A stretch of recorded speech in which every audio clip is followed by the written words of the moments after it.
കാരണം നമ്മുടെ YouTube journey start ചെയ്ത സമയത്ത് ഞാൻ ആദ്യമായിട്ട് മേടിക്കുന്ന ഒരു ക്യാമറയാണ്. അതുകൊണ്ട് ഞാൻ ഈ ക്യാമറ ഒരിക്കലും കൊടുക്കില്ല. ഇത് ഞാനൊരു സ്മാരകമായിട്ട് സൂക്ഷിക്കാനാണ് തീരുമാനിച്ചിരിക്കുന്നത്. ഇതാണ് നമ്മുടെ DJയുടെ ആക്ഷൻ 3 എന്ന് പറയുന്ന ആക്ഷൻ ക്യാമറ. ഇപ്പം നമുക്ക് ആക്ഷൻ 4 ഇറങ്ങി, ആക്ഷൻ 5 Pro എന്നൊക്കെ പറയുന്ന ക്യാമറ ഇറങ്ങി. അപ്പം നമ്മൾ ഈ വീഡിയോ കൊണ്ട് ഉദ്ദേശിക്കുന്ന കാര്യം എന്ന് പറഞ്ഞിട്ടുണ്ടെങ്കിൽ, അപ്പം ഞാൻ എൻ്റെ ഒരു യൂസർ എക്സ്പീരിയൻസ് നിങ്ങളോട് ഷെയർ ചെയ്യാൻ വേണ്ടിയിട്ടാണ്. ഞാനിപ്പോൾ ഈ ഒരു ക്യാമറ പർച്ചേസ് ചെയ്തിട്ട് ഓൾമോസ്റ്റ് ഒരു 5 months പീരീഡ് ആയിട്ടുണ്ട്. യെസ്, ഞാനൊരു 5 മാസത്തോളം ഞാൻ ഈ ഒരു ക്യാമറയിലാണ് വീഡിയോസും കാര്യങ്ങളൊക്കെ എടുത്തുകൊണ്ടിരുന്നത്. അപ്പോൾ നമ്മുടെ ചാനലിലുള്ള ഓൾമോസ്റ്റ് മിക്ക വീഡിയോസും നമ്മൾ ഈ ഒരു ക്യാമറ വെച്ചിട്ടാണ് എടുത്തേക്കുന്നത് കേട്ടോ. പിന്നെ അതിന് മുന്നത്തെ കുറച്ച് വീഡിയോസ് മാത്രമാണ് നമ്മൾ ഐഫോണിൽ ഷൂട്ട് ചെയ്തിട്ടുള്ളൂ. അപ്പം നിങ്ങളിപ്പോൾ പുതിയതായിട്ടൊരു ചാനലൊക്കെ സ്റ്റാർട്ട് ചെയ്തിട്ട് നിങ്ങൾ ഒരു ആക്ഷൻ ക്യാമറ അല്ലെങ്കിൽ മേടിക്കാനൊക്കെ പ്ലാൻ ചെയ്തിരിക്കുന്ന ആൾക്കാരാണെങ്കിൽ തീർച്ചയായിട്ടും നിങ്ങൾ ഈ വീഡിയോ കാണാൻ ശ്രമിക്കുക. കാരണം നമ്മൾ ഇതിൻ്റെ അപ്സ് ആൻഡ് ഡൗൺസ് എല്ലാം നമ്മൾ ഇതിൻ്റെ അകത്ത് പറയുന്നുണ്ട്. എനിക്ക് 5 മാസത്തോളം ഈ ഒരു ക്യാമറ യൂസ് ചെയ്തിട്ട് എന്തൊക്കെ നല്ലതും ചീത്തയും ഒക്കെ ആയിട്ടുള്ള കാര്യങ്ങളൊക്കെയാണ് ഞാൻ ഈ ഒരു വീഡിയോ കൂടെ ഷെയർ ചെയ്യാനായിട്ട് പോകുന്നത് നിങ്ങളോട്.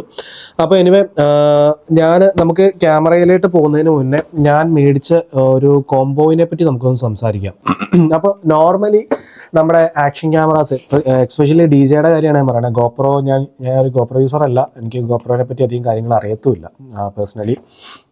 അപ്പം ഈ ഒരു DJയുടെ ആക്ഷൻ 3 അല്ലെങ്കിൽ ആക്ഷൻ 4 ഈ ക്യാമറകൾ 2 കോമ്പോസിലായിട്ടാണ് വരുന്നത്. ഒന്ന് എന്ന് പറഞ്ഞിട്ടുണ്ടെങ്കിൽ സ്റ്റാൻഡേർഡ് കോംബോയും, പിന്നെ ഒന്നുള്ളത് അഡ്വഞ്ചർ കോംബോ എന്നുള്ള ഒരു മോഡലാണ്.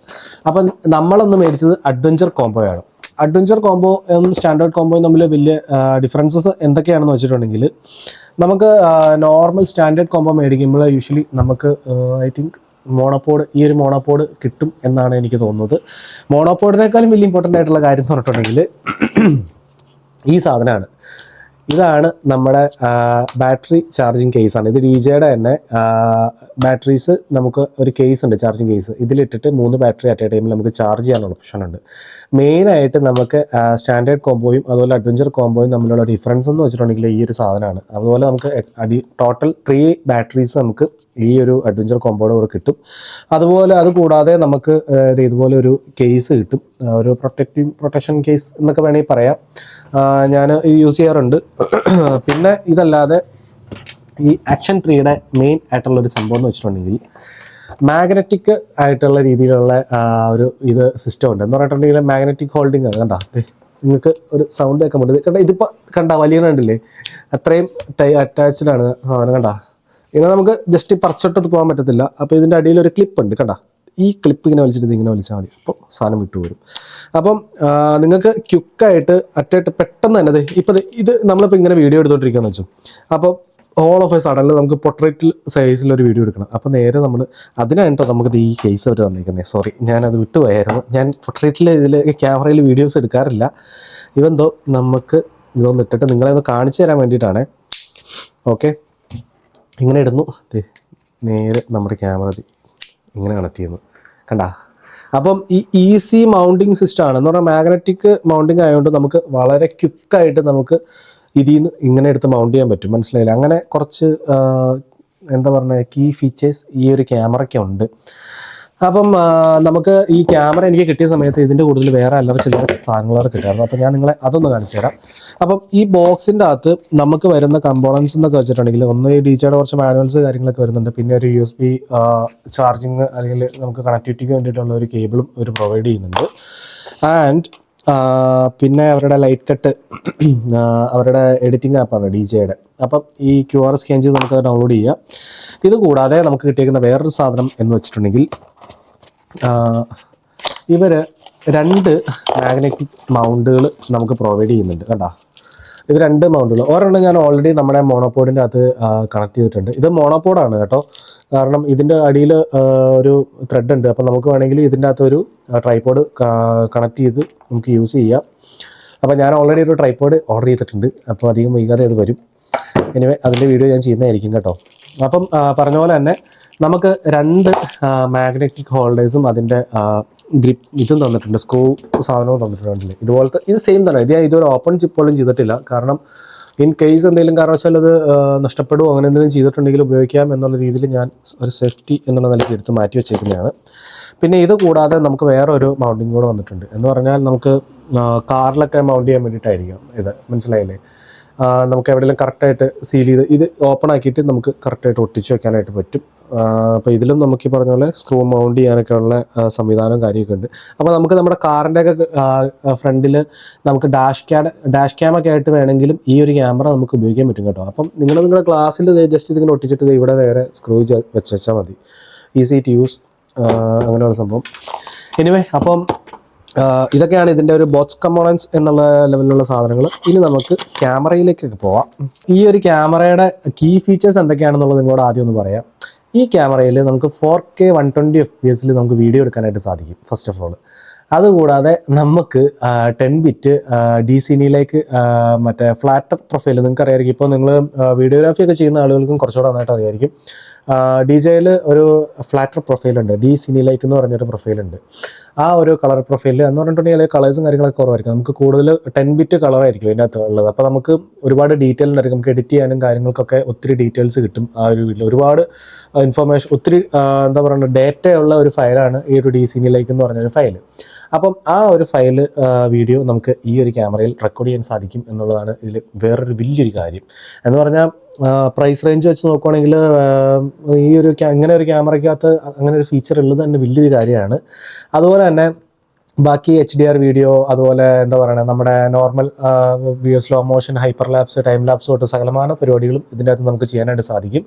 അതുപോലെ ഈ ഒരു ക്യാമറയുടെ സെൻസർ വരുന്നത് 12 മെഗാ പിക്സൽ 1/1.7 ഇഞ്ച് CMOS സെൻസറാണ് ഈ ഒരു ക്യാമറയ്ക്കകത്ത് വരുന്നത്. പിന്നെ 145 ഗ്രാം മാത്രമാണ് ഈ ഒരു ക്യാമറയ്ക്ക് വെയിറ്റ് ഉള്ളൂ. അതുപോലെ തന്നെ ഇതിൻ്റെ ഡിസ്പ്ലേ 326 PPI ആണ്. അപ്പോൾ അത്യാവശ്യം നല്ല ബ്രൈറ്റ് ആയിട്ടുള്ള എൻവയോൺമെൻറ്റുകളിലും നിങ്ങൾക്ക് വളരെ സുഖകരമായിട്ട് വീഡിയോസ് റെക്കോർഡ് ചെയ്യാൻ നിങ്ങൾക്ക് സ്ക്രീൻ സുഖമായിട്ട് കാണാൻ സാധിക്കും. അതുപോലെ ഇതിൽ ഫ്രണ്ടിലും ബാക്കിലും ടച്ച് സ്ക്രീനാണ് വരുന്നത്. ടച്ച് സ്ക്രീൻ മാത്രമല്ല, നമുക്ക് ഫ്രണ്ട് ഡിസ്പ്ലേയിൽ നമുക്ക് വീഡിയോ റെക്കോർഡ് ചെയ്യുമ്പോൾ നമുക്ക് നമ്മളെ തന്നെ കണ്ടുകൊണ്ട് നമുക്ക് റെക്കോർഡ് ചെയ്യാനായിട്ട് സാധിക്കും. നമുക്ക് കറക്റ്റാണോ, നമ്മൾ കറക്റ്റായിട്ടാണ് ഇരിക്കണേ എന്നൊക്കെ ഉള്ളത് നമുക്ക് മനസ്സിലാക്കാൻ സാധിക്കും. അതുപോലെ തന്നെ ഇതിൽ ഇലക്ട്രോണിക് ഇമേജ് സ്റ്റെബിലൈസേഷൻ എന്നുള്ള ഒരു ഫീച്ചർ ഇതിൻ്റെ അകത്തുണ്ട്. കൂടാതെ റോക്സ്റ്റഡി 3 എന്ന് പറഞ്ഞ റോക്സ്റ്റഡിയുടെ ഫീച്ചർ ഉണ്ട്. അതുപോലെ റോക്സ്റ്റഡി പ്ലസ് ഉണ്ട്. ഇത് കൂടാതെ നമുക്ക് ഹൊറൈസോൺ ബാലൻസിങ് എന്ന് പറഞ്ഞ ഒരു ഫീച്ചറും ഈ ഒരു ക്യാമറയ്ക്കകത്ത് നമുക്ക് അവൈലബിൾ ആണ്. ഹൊറൈസോൺ ബാലൻസിങ് അങ്ങനെ ഒരു ഫീച്ചറും നമുക്ക് ഈ ഒരു ക്യാമറയിൽ അവൈലബിൾ ആണ്. അതുപോലെ തന്നെ നമുക്ക് ഇതിൽ ഒരുപാട് ആസ്പെക്ട് റേഷ്യോസിൽ നമുക്ക് വീഡിയോസ് റെക്കോർഡ് ചെയ്യാനായിട്ട് സാധിക്കുന്നതാണ്. അതുപോലെ ഒത്തിരി വളരെ ഒരുപാട് ഫ്രെയിം റേറ്റ്സിൽ നമുക്ക് വീഡിയോ റെക്കോർഡ് ചെയ്യാനായിട്ട് സാധിക്കും. അപ്പോൾ നമുക്ക് ഇതിനകത്ത് 4K 16:9 എന്ന് പറഞ്ഞ ഒരു ഫോർമാറ്റിൽ നമുക്ക് വീഡിയോ റെക്കോർഡ് ചെയ്യാൻ സാധിക്കും. അതിൽ 24 തൊട്ട് 25, 30, 48 അങ്ങനെ പറഞ്ഞ് 120 FPS വരെ ഫ്രെയിം റേറ്റ് നമുക്ക് കൊണ്ടുപോകാനായിട്ട് സാധിക്കുന്നതാണ്. പിന്നെ നമുക്ക് 2.7Kയിൽ നമുക്ക് റെക്കോർഡ് ചെയ്യാൻ 4:3 ആസ്പെക്ട് റേഷ്യോയിൽ നമുക്ക് റെക്കോർഡ് ചെയ്യാം. അതിലും ഈ പറഞ്ഞ പോലെ തന്നെ ഫ്രെയിം റേറ്റ്സ് നമുക്ക് അഡ്ജസ്റ്റ് ചെയ്യാനായിട്ട് സാധിക്കുന്നതാണ്.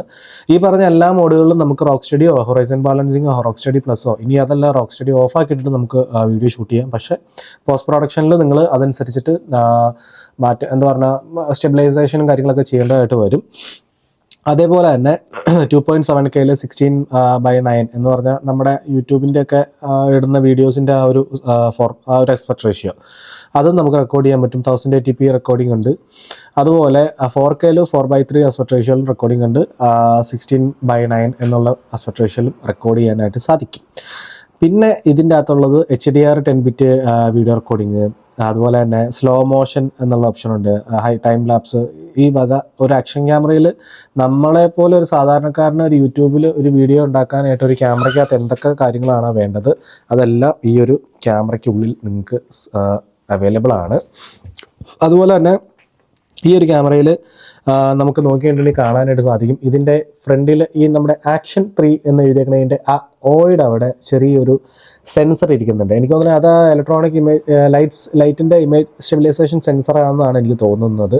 ഇതിൻ്റെ ഫ്രണ്ടിൽ ഇവിടെ ഒരു ചെറിയ, അതുപോലെ 2 മൈക്കുകളും ഇതിൻ്റെ ഫ്രണ്ടിലും വരുന്നുണ്ട്. അതേപോലെ തന്നെ ബാക്കിലും ഇവിടെ മേളിലും 2 മൈക്കുകൾ വരുന്നുണ്ട്. അപ്പം പിന്നെ ഇതിൽ വേറെ ഒരു ഈസ് ഓഫ് യൂസ് എന്നൊക്കെ നമ്മൾ പറയുന്ന ഒരു സംഭവമാണ്. ഇതിൻ്റെ അകത്ത് നമുക്കൊരു ക്വിക്ക് സ്വിച്ച് വരുന്നുണ്ട്. അപ്പോൾ നമുക്ക് ഇപ്പം ഞാൻ ഫോട്ടോ മോഡിൽ ഞാൻ ഇരിക്കുമെന്ന് വെച്ചു. അപ്പോൾ നമുക്ക് നമ്മുടെ ഇഷ്ടത്തിന് ആ ക്വിക്ക് സ്വിച്ചിനെ നമുക്ക് കസ്റ്റമൈസ് ചെയ്യാൻ പറ്റുന്നതാണ്. ഓക്കെ, അപ്പോൾ എനിക്ക് പെട്ടെന്ന് ഇപ്പോൾ വീഡിയോ മോഡിലോട്ട് പോകണമെന്നാണെങ്കിൽ ജസ്റ്റ് ഈ ഒരു സ്വിച്ചിൽ ഇങ്ങനെ ഞെക്കി കഴിഞ്ഞാൽ അത് ഞാനിപ്പോൾ ഇട്ടേക്കുന്നത് സ്ക്രീൻ സ്വിച്ച് എന്നുള്ള സംഭവമാണ്. അപ്പോൾ നമുക്ക് ഓരോ മോഡുകൾ നമ്മൾ സ്വിച്ച് ചെയ്യുന്ന രീതിയിലും നമുക്ക് ചേഞ്ച് ചെയ്യാനായിട്ട് സാധിക്കും. അപ്പം എൻ്റെ ഇതിൽ ഞാനിപ്പോൾ ഇങ്ങനെ ഇട്ടേക്കുന്നുള്ളൂ. അതുപോലെ നമുക്ക് ഇവിടെ നോക്കി കഴിഞ്ഞിട്ടുണ്ടെങ്കിൽ താഴ്ഭാഗത്തായിട്ട് ഇവിടെ DJ എന്ന ചെറിയൊരു റൈറ്റിങ്ങും അതുപോലെ മാഗ്നറ്റിക് മൗണ്ടിങ് ചെയ്യുന്ന ആ ഒരു പോർഷൻ്റെ ചെറിയൊരു ഏരിയ കാണാനായിട്ട് സാധിക്കും. ചെറിയൊരു റബ്ബർ കുഷൻ പോലത്തെ ഒരു ഗ്രിപ്പിന് വേണ്ടിയിട്ട് ഒരു സാധനമൊക്കെ അവർ പ്രൊവൈഡ് ചെയ്തിട്ടുണ്ട്. അപ്പം അതുപോലെ തന്നെ നമ്മുടെ ക്യാമറയുടെ ലെഫ്റ്റ് സൈഡിലായിട്ട് നോക്കി കഴിഞ്ഞിട്ടുണ്ടെങ്കിൽ നമുക്കിവിടെ ചെറിയൊരു പോർട്ട് കാണാനായിട്ട് സാധിക്കും. അപ്പോൾ ഈ പോർട്ടിൽ നമുക്ക് ടൈപ്പ് C, നമുക്ക് ഇപ്പോൾ മൈക്രോഫോൺസ് യൂസ് ചെയ്യുന്നവരാണെങ്കിൽ മൈക്രോഫോൺസ് കണക്ട് ചെയ്യാം. അതുകൂടാതെ നമുക്ക് ചാർജ് ചെയ്യണമെങ്കിൽ ഓൺ ദ ഗോയിൽ നമുക്ക് ക്യാമറ ഈ ഒരു പോർട്ടിൽ കുത്തിയിട്ട് നിങ്ങളുടെ കാറിൽ നിന്നോ പവർ ബാങ്ക് വഴിയോ ഏത് രീതിയിലും നിങ്ങൾക്ക് ചാർജ് ചെയ്യാം. പക്ഷേ I would never prefer that. കാരണം വേറെ ഒന്നുമല്ല, അത് നമ്മുടെ ബാറ്ററിക്ക് അത്ര നല്ലതായിരിക്കത്തില്ല. നിങ്ങൾ ഒരു ഒത്തൻറ്റിക്കായിട്ട് നല്ലൊരു ചാർജർ തന്നെ യൂസ് ചെയ്ത് നിങ്ങളുടെ ക്യാമറയുടെ ബാറ്ററീസ് ചാർജ് ചെയ്യാനായിട്ട് എപ്പോഴും ശ്രദ്ധിക്കുക. ഓക്കെ, അപ്പം ഇതാണ് ഈ ഒരു സൈഡിലുള്ള കാര്യങ്ങൾ. അതുപോലെ തന്നെ ഇപ്പുറത്തെ സൈഡിൽ നമുക്ക് നോർമലി ആക്ഷൻ ക്യാമറാസിലൊക്കെ നമുക്ക് താഴത്തേട്ടായിരിക്കും ഈ ഒരു സൈഡിലെ കമ്പാർട്ട്മെൻറ്റ് ഓപ്പൺ ചെയ്യുന്ന ഒരു സംഭവം വരുന്നത്. പക്ഷേ ഈ ഒരു ക്യാമറയിൽ നോക്കി കഴിഞ്ഞിട്ടുണ്ടെങ്കിൽ നമുക്ക് നേരെ മേളിലായിട്ടാണ് ഇതുപോലെ. അപ്പോൾ ഇങ്ങനെ ഓപ്പൺ ആക്കി കഴിഞ്ഞിട്ട് നമുക്കിവിടെയാണ് നമ്മുടെ ബാറ്ററി കമ്പാർട്ട്മെൻറ്റും അതുപോലെ നമ്മുടെ SD കാർഡ് അപ്പോൾ സ്ലോട്ടും ഈ ഒരു റൈറ്റ് സൈഡിലുള്ള കമ്പാർട്ട്മെൻറ്റിലാണ് ഉള്ളത്. അപ്പം എല്ലാ കമ്പാർട്ട്മെൻറ്റും വാട്ടർ പ്രൂഫാണ്. അതിൽ റബ്ബർ ബീഡിങ്ങും കാര്യങ്ങളെല്ലാം വരുന്നുണ്ട്. അപ്പോൾ safe and secure to use under water, nothing to worry. Okay, അപ്പം ഇതൊക്കെയാണ് ഈ ക്യാമറയുടെ കുറച്ച് വിശേഷങ്ങളും കാര്യങ്ങളൊക്കെ. പിന്നെ നമുക്ക് ഇതിൽ സൂമിങ് ഓപ്ഷൻസും കാര്യങ്ങളൊക്കെ വരുന്നത് ഡിജിറ്റൽ സൂമും കാര്യങ്ങളൊക്കെയാണ് കേട്ടോ വരുന്നത്. അപ്പം നമുക്ക് 4 ഇൻറ്റു ഡിജിറ്റൽ സൂമിങ് ആണ് ഉള്ളത്. ഓക്കെ, can see, ഇത് കണ്ടില്ലേ, ഞാൻ ഒന്ന് സൂം ചെയ്ത് കാണിച്ചു തരാം. അതേപോലെ തന്നെ നമ്മൾ ഇതിൽ റോക്ക് സ്റ്റഡി മോഡ്, അപ്പോൾ നമ്മൾ വീഡിയോ എടുക്കുന്ന സമയത്ത് നമ്മൾ ഇതിൽ ഞാൻ നിങ്ങളോട് ആദ്യം തന്നെ പറഞ്ഞായിരുന്നു റോക്ക് സ്റ്റഡി പ്ലസ് എന്നൊക്കെ പറഞ്ഞൊരു മോഡ് ഉണ്ടെന്നുള്ളത് നിങ്ങളോട് ആദ്യം പറഞ്ഞായിരുന്നു. ഇപ്പോൾ നിങ്ങൾ കണ്ടുകൊണ്ടിരിക്കുന്ന സാധനം റോക്ക് സ്റ്റഡി എന്ന് പറഞ്ഞ സംഭവമാണ്. ഓക്കെ, ഇനി ഞാൻ നേരെ അത് നമ്മുടെ റോക്ക് സ്റ്റഡി പ്ലസിലായിട്ട് ഇടുമ്പോഴത്തേക്കും ഇപ്പം നിങ്ങൾക്ക് മനസ്സിലാവും അത്. കാരണം വീഡിയോ കുറച്ചുകൂടെ ക്രോപ്പിനാവും എന്ന് പറഞ്ഞിട്ടുണ്ടെങ്കിൽ ഇപ്പോൾ നമ്മൾ കുറച്ചുകൂടെ വൈഡായിട്ടല്ല കണ്ടുകൊണ്ടിരിക്കണം. ഈ വീഡിയോ കുറച്ചുകൂടെ സൂം ചെയ്തിട്ട് കാണുന്ന പോലെ എന്ന് വെച്ചിട്ടുണ്ടെങ്കിൽ ആ സ്റ്റെബിലൈസേഷൻ അത്രയും ഇതാവാൻ വേണ്ടിയിട്ടാണ് അവർ സൂമിങ് ചെയ്യുന്നത്. ഞാൻ യൂഷ്വലി എപ്പോഴും റോക്ക് സ്റ്റഡി ആണ് യൂസ് ചെയ്യാറുള്ളത്. എനിക്ക് പേഴ്സണലി അത് തന്നെയാണ് ഇഷ്ടം. അപ്പം മാക്സിമം ISO വരുന്നത് 12,800 ഇതിൽ മാക്സിമം ISO വരുന്നത്. അതുപോലെ വൈറ്റ് ബാലൻസ് ഒക്കെ അഡ്ജസ്റ്റ് ചെയ്യാം. കളർ നിങ്ങളോട് ആദ്യം പറഞ്ഞ പോലെ തന്നെ DCNA-യിലേക്ക് ഇടാം. അതുപോലെ നമുക്ക് ഫീൽഡ് ഓഫ് വ്യൂ 155 ഡിഗ്രി അങ്ങനെ അത്ര എന്തോ ആണെന്ന് എനിക്ക് തോന്നുന്നത്. നല്ലൊരു ഇതിലുള്ള വൈഡായിട്ട് നമുക്ക് വീഡിയോസും കാര്യങ്ങളൊക്കെ ഈ ഒരു ക്യാമറ ഉപയോഗിച്ച് എടുക്കാനായിട്ട് സാധിക്കും. 3 ഓപ്ഷൻസ് ഉണ്ട്. സ്റ്റാൻഡേർഡ് ഡീവാർപ്പ് എന്നുള്ള ഓപ്ഷനുണ്ട്, അതുപോലെ തന്നെ വൈഡ് എന്നുള്ള ഓപ്ഷനുണ്ട്, അൾട്രാ വൈഡ് എന്നുള്ള ഓപ്ഷനുണ്ട്. നിങ്ങൾക്ക് നിങ്ങളുടെ കംഫർട്ടബിൾ അനുസരിച്ച് യൂസ് ചെയ്യാനായിട്ട് സാധിക്കുന്നതാണ്.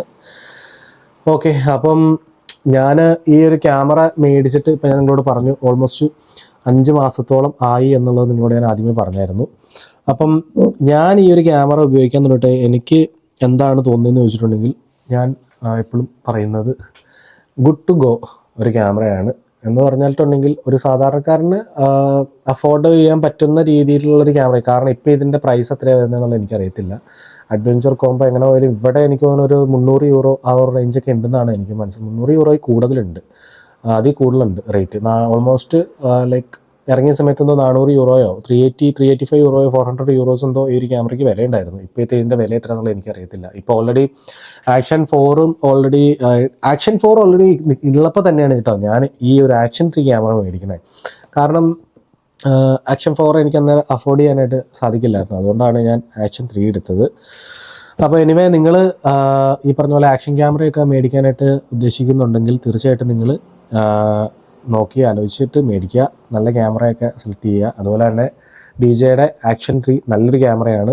എനിക്ക് ഉപയോഗിച്ചിട്ട് ഇതുവരെ ഒരു ഡൗൺ സൈഡായിട്ട് തോന്നിയിട്ടില്ല. പിന്നെ എനിക്ക് ഇതിൽ വൺ ഓഫ് ദ ഫേവറേറ്റ് എനിക്ക് ഇഷ്ടമുള്ളൊരു സാധനം എന്ന് വെച്ചിട്ടുണ്ടെങ്കിൽ ഈ ക്യാമറയിൽ മൈക്കില്ലെങ്കിലും നല്ല അടിപൊളിയായിട്ട് സൗണ്ട് കിട്ടും. നിങ്ങൾക്ക് മനസ്സിലായിട്ടുണ്ടായിരിക്കും. കാരണം ഞാൻ നമ്മുടെ ചാനലിൽ ഇട്ടേക്കുന്ന മിക്ക 1-2 വീഡിയോസിൽ മാത്രമാണ് ഞാൻ മൈക്ക് യൂസ് ചെയ്യുന്നതായിട്ടുള്ളൂ. ബാക്കി ഒറ്റ വീഡിയോസിൽ ഞാൻ മൈക്ക് ഉപയോഗിക്കുന്നില്ല. അതെല്ലാം ഈ ഒരു ക്യാമറയ്ക്കുള്ളിൽ നിന്ന് തന്നെ സൗണ്ടാണ്. ഈ ക്യാമറ ഞാൻ റെക്കോർഡ് ചെയ്യുമ്പോൾ ലൈവ് ഈ ക്യാമറ റെക്കോർഡ് ചെയ്തേക്കുന്ന സൗണ്ടാണത്. പിന്നെ ഞാൻ പോസ്റ്റ് പ്രൊഡക്ഷനിൽ ചെറിയ അഡ്ജസ്റ്റ്മെൻറ്റും കാര്യങ്ങളൊക്കെ നടത്തും. എന്നാൽ പോലും ഒരു മൈക്കില്ലാഞ്ഞിട്ടും അത്രയും വളരെ ക്രിസ്റ്റൽ ക്ലിയർ ആയിട്ടുള്ള സൗണ്ട് ഈ ഒരു ക്യാമറയ്ക്ക് തരാനും കഴിയുന്നുണ്ട് എന്നുള്ളതാണ് വേറൊരു കാര്യം. അപ്പം ഇത്രയൊക്കെ ഉള്ളൂ ഈ DJI Action 3യുടെ കാര്യം. അപ്പം എൻ്റെ പേഴ്സണൽ ഒപ്പീനിയൻ എന്ന് പറഞ്ഞത് ഇതൊരു നല്ല ക്യാമറയാണ്. ഞാൻ എന്താ പറയുക, നമ്മുടെ യൂട്യൂബ് ജേർണി സ്റ്റാർട്ട് ചെയ്ത സമയത്ത് ഞാൻ ആദ്യമായിട്ട് മേടിക്കുന്ന ഒരു ക്യാമറയാണ്. അതുകൊണ്ട് ഞാൻ ഈ ക്യാമറ ഒരിക്കലും കൊടുക്കില്ല. ഇത് ഞാനൊരു സ്മാരകമായിട്ട് സൂക്ഷിക്കാനാണ് തീരുമാനിച്ചിരിക്കുന്നത്. ഓക്കെ, അപ്പം നിങ്ങൾക്ക് വീഡിയോ ഇഷ്ടപ്പെടുന്നു വിചാരിക്കുന്നു. മറ്റൊരു വീഡിയോ ആയിട്ട് ഇനിയും കാണാം. ചാവ്.